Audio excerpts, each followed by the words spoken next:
ഈശോയിൽ ഏറ്റവും സ്നേഹം നിറഞ്ഞവരെ, വചന യാത്രയിലേക്ക് സ്വാഗതം. നമ്മൾ വായിക്കുന്ന വചനഭാഗം ലൂക്കായുടെ സുവിശേഷം 4-ാം അധ്യായം 38 മുതൽ 44 വരെയുള്ള വാക്യങ്ങൾ. സ്നേഹമുള്ളവരെ, നമ്മുടെ ജീവിതത്തിൽ നല്ല സുഹൃത്തുക്കളുണ്ട്. എന്നാൽ എൻ്റെ ചോദ്യം, നമുക്ക് വേണ്ടി പ്രാർത്ഥിക്കുന്ന എത്ര നല്ല സുഹൃത്തുക്കളുണ്ട്?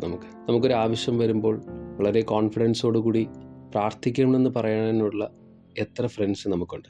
ഈശോനെ സ്നേഹിക്കുന്നവരാണ് നമ്മളെങ്കിൽ ആ ഒരു സൗഹൃദം കൂടെ നമ്മൾ കരുതണം. എല്ലാ കാര്യങ്ങൾക്കും സുഹൃത്തുക്കളും മറ്റെല്ലാ വ്യക്തികളും നമ്മുടെ ജീവിതത്തിലുണ്ടെങ്കിലും നമുക്ക് വേണ്ടി പ്രാർത്ഥിക്കുന്ന, അല്ലെങ്കിൽ പരസ്പരം പ്രാർത്ഥിക്കുന്ന എത്ര സുഹൃത്തുക്കൾ നമുക്കുണ്ട് എന്ന് നമുക്കൊന്ന് ചിന്തിക്കാം.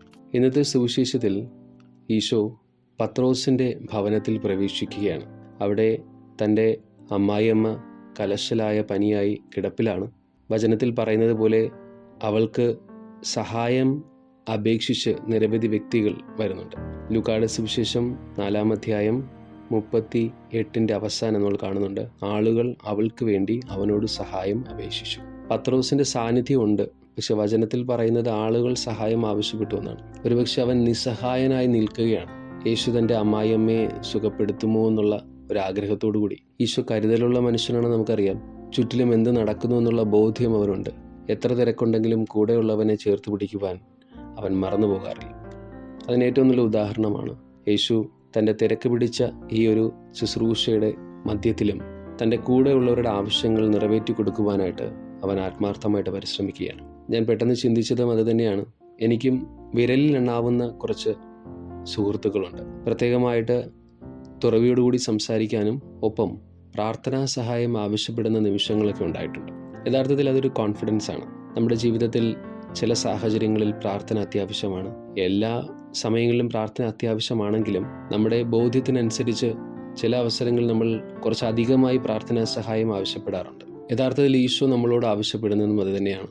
നല്ല സുഹൃത്തുക്കളുണ്ടാകണം. അതിലുപരിയായി പരസ്പരം പ്രാർത്ഥിക്കുന്ന, നമ്മൾ പ്രാർത്ഥിക്കണമെന്ന് ആവശ്യപ്പെടുമ്പോൾ അത് മനസ്സുകൊണ്ട് അംഗീകരിക്കുകയും നമുക്ക് വേണ്ടി പ്രാർത്ഥിക്കുകയും ചെയ്യുന്ന സുഹൃത്തുക്കൾ നമ്മുടെ ജീവിതത്തിൽ ഉണ്ടാകണമെന്ന് ഈശോ നമ്മെ പഠിപ്പിക്കുകയാണ്. ഇന്നത്തെ സുവിശേഷത്തിൽ ഈശോ വളരെയധികം തിരക്കോടുകൂടി കാര്യങ്ങൾ ചെയ്യുന്നതായിട്ട് നമ്മൾ കാണുന്നുണ്ട്. പത്രോസിൻ്റെ ഭവനത്തിൽ നിന്നും ഈശോ പോകുന്നത് സിനഗോഗിൽ പ്രസംഗിക്കുവാൻ വേണ്ടിയാണ്. എത്രയൊക്കെ ക്ഷീണിതനാണെങ്കിലും തൻ്റെ പ്രധാനപ്പെട്ട ദൗത്യം എന്താണെന്ന് ഈശോയ്ക്കറിയാം. സമയം കുറവുള്ളതുകൊണ്ടും തീർച്ചയായും നിരവധി കാര്യങ്ങൾ ചെയ്യാനുള്ളതുകൊണ്ടും ഈശോ തിടുക്കത്തിൽ ഓരോ കാര്യങ്ങളും ചെയ്യുന്നുണ്ട്. നമ്മുടെ ജീവിതത്തിൽ ഈശോ നൽകുന്ന രണ്ടാമത്തെ പാഠമെന്ന് പറയുന്നത്, എത്ര തിരക്ക് പിടിച്ച ജീവിതമാണെങ്കിലും ദൈവത്തെ മറന്നുകൊണ്ട് ജീവിക്കാതിരിക്കുക. പ്രഭാതത്തിൽ ഉണരുമ്പോൾ മൊബൈലിൽ നോട്ടിഫിക്കേഷൻ നോക്കുന്നതിന് പകരം കർത്താവിൻ്റെ വചനം വായിച്ചുകൊണ്ട് ഉണരുവാനും, അതുപോലെ ഉറങ്ങുന്ന സമയത്തും പ്രഭാതത്തിൽ വായിച്ച വചനത്തിൻ്റെ അടിസ്ഥാനത്തിൽ എനിക്ക് ജീവിക്കുവാൻ സാധിച്ചുവെന്നോ, ഒപ്പം നാളത്തെ പുലരിയിൽ നല്ല മനസ്സോടുകൂടി നല്ല കാര്യങ്ങൾ ചെയ്യുവാൻ, നല്ലത് ചിന്തിക്കുവാനായി വചനം വായിച്ചു കിടന്നുറങ്ങുന്ന ഒരു ശീലം നമ്മുടെ ജീവിതത്തിൽ ഉണ്ടാകണം. കാരണം ഇന്നത്തെ കാലഘട്ടത്തിൽ നമ്മൾ പലവിധമായ തിരക്കുകളിലാൽ അകപ്പെട്ടിരിക്കുകയാണ്.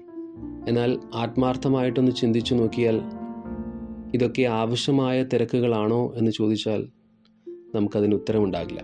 പ്രധാനമായും നമ്മുടെ കഴിവുകളെ വളർത്തുന്ന, നമ്മുടെ ചിന്തകളെ വളർത്തുന്ന, നമ്മുടെ സ്വഭാവ രീതികളെ പരിശോധിക്കുന്ന രീതിയിലുള്ള സമയങ്ങൾ ചെലവഴിക്കുന്നുണ്ടോ എന്ന് ചോദിച്ചാൽ അതിന് നമുക്ക് ഉത്തരമില്ല. ഒഴുകുന്ന വെള്ളത്തിൽ ഇങ്ങനെ ഒഴുകിപ്പോകുവാനാണ് നമുക്കിഷ്ടം. ഒഴുക്കിനെതിരെ നീന്തുന്നവനാണ് വിജയിക്കുന്നവൻ. തീർച്ചയായിട്ടും നമ്മുടെ ജീവിതത്തിൽ ഓരോ ദിവസവും ഈശോ നൽകുന്ന അനുഗ്രഹവും അതുതന്നെയാണ്.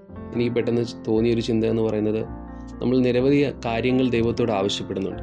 ഈ കാര്യങ്ങളൊക്കെ നമ്മുടെ ജീവിതത്തിൽ നടക്കണമെന്ന പ്രതീക്ഷയോടുകൂടിയാണ് നമ്മൾ ചോദിക്കുന്നതും പ്രാർത്ഥിക്കുന്നതും. ചോദിക്കുന്നതെല്ലാം തരുന്നതാണെങ്കിൽ അത് നമ്മുടെ ദൈവമല്ല. ദൈവത്തിന് കൃത്യമായിട്ട് അറിയാം ഈ സമയത്ത് എന്ത് അവന് നൽകണമെന്ന്. അതുകൊണ്ട് തന്നെയാണ് ഈശോ കൃത്യസമയത്ത് കൃത്യമായ അനുഗ്രഹങ്ങളും കൃപകളും നമ്മുടെ ജീവിതത്തിൽ നൽകുന്നത്. ഇതുമായിട്ട് ബന്ധപ്പെട്ട് ഞാൻ ചിന്തിച്ചപ്പോൾ എനിക്ക് കിട്ടിയൊരു വചനം എഫേസ്യർക്ക് എഴുതിയ ലേഖനം 3-ാം അധ്യായം 20-ാം വാക്യം ഒന്ന് വായിച്ചു നോക്കണം. നമ്മൾ പ്രവർത്തിക്കുന്ന ശക്തിയാൽ നാം ചോദിക്കുന്നതിലും ആഗ്രഹിക്കുന്നതിലും വളരെ കൂടുതൽ ചെയ്തു തരുവാൻ കഴിയുന്ന അവിടത്തേക്ക് സഭയിലും യേശുക്രിസ്തുവിലും തലമുറകൾ തോറും എന്നേക്കും മഹത്വം ഉണ്ടായിരിക്കട്ടെ. ആമേൻ. നമ്മൾ ദൈവത്തോട് നിരവധിയായ ആവശ്യങ്ങൾ ചോദിക്കുന്നുണ്ട്. ചില അവസരങ്ങളിൽ നമ്മൾ പരാതിപ്പെടാറുണ്ട്. ഒന്ന് തിരിച്ചു ചിന്തിച്ചു നോക്കിയാൽ അതിൻ്റെ ഉത്തരം കിട്ടും. നമ്മൾ പ്രതീക്ഷിക്കാത്ത, നമ്മൾ ഒരുപക്ഷെ ആഗ്രഹിക്കാത്ത ചില അനുഗ്രഹങ്ങളും അത്ഭുതങ്ങളും ദൈവം നമ്മുടെ ജീവിതത്തിൽ നൽകിയിട്ടുണ്ട്. അതിന് നമ്മൾ എന്തുത്തരമാണ് കൊടുക്കാൻ പോകുന്നത്? ഇതിന് ഞാൻ യോഗ്യനല്ല എന്ന കൃത്യമായ ബോധ്യം നമുക്കുണ്ടെങ്കിലും ദൈവം അത് തരുന്നുണ്ട് നമുക്ക്. യോഗ്യതയില്ല എന്ന് നമ്മൾ ചിന്തിക്കുമ്പോഴാണ് നമ്മൾ യോഗ്യരായി മാറുന്നത്. തീർച്ചയായിട്ടും പ്രാർത്ഥനയുടെ ശക്തി എന്താണെന്ന് നമ്മൾ മനസ്സിലാക്കണം. അതൊരു ആശ്വാസമാണ്, സമാധാനമാണ്, സ്വസ്ഥതയാണ്, അനുഗ്രഹമാണ്, നന്മയാണെന്നൊക്കെ നമ്മൾ പറയുന്നുണ്ടെങ്കിലും അത് പ്രാർത്ഥിക്കുമ്പോഴും ദൈവത്തോട് സംസാരിക്കുമ്പോൾ മാത്രമേ ആ ഒരു ഫീലിങ്സ് നമുക്ക് കിട്ടത്തുള്ളൂ. അപ്പോൾ തീർച്ചയായിട്ടും ഇന്നത്തെ സുവിശേഷത്തിൽ 2 കാര്യങ്ങളാണ് എനിക്ക് പറയാൻ തോന്നിയത്. ഒന്ന്, നമുക്ക് നല്ല ഫ്രണ്ട്സ് ഉണ്ടാവണം.